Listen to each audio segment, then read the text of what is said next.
Gynaecologist doctor Sinha बोल रही हैं? यस डॉक्टर आपसे बात करना था, ये वाइफ प्रेग्नेंट है, अबॉर्शन करना था, लड़की है तो। कैसे बात कर रहे हो आप? ऐसा तुम पहले नहीं हो। लड़की है तुमको समझ में नहीं आ रही है बात? अबॉर्शन करा दूंगा। लड़का चाहिए होगा आपको? नहीं, लड़का नहीं, लड़की ही चाहिए। तो फिर क्यों करा रहे हो अबॉर्शन? क्योंकि रेप हो जाएगा।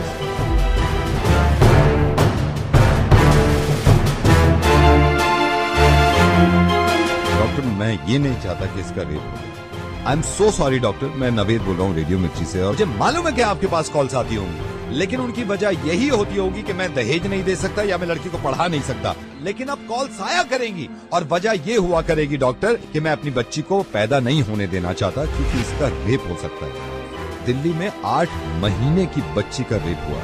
8 महीने की बच्ची होती कितनी अगर वो तंदुरुस्त ना हो, इंसान के एक हाथ में आ जाती है, उसका रेप हुआ है।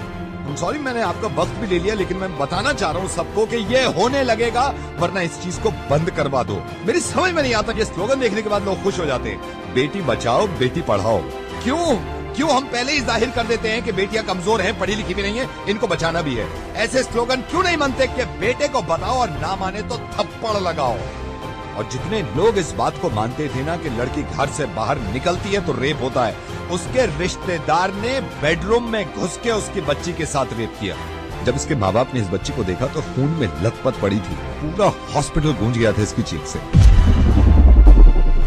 और हिंदू मुस्लिम आप करते रहिए अपना काम, एक दूसरे को बुरा भला कहने में और जुलूस निकाल के एक दूसरे को मारने में। अगर शर्म है ना थोड़ी सी, तो इनसे ज्यादा खतरनाक जो हमारे मुल्क में हो रहा है कि बच्चियों के रेप जो करते हैं, उन जानवरों को जाके सबक सिखाओ, इतनी भीड़ ले जाकर।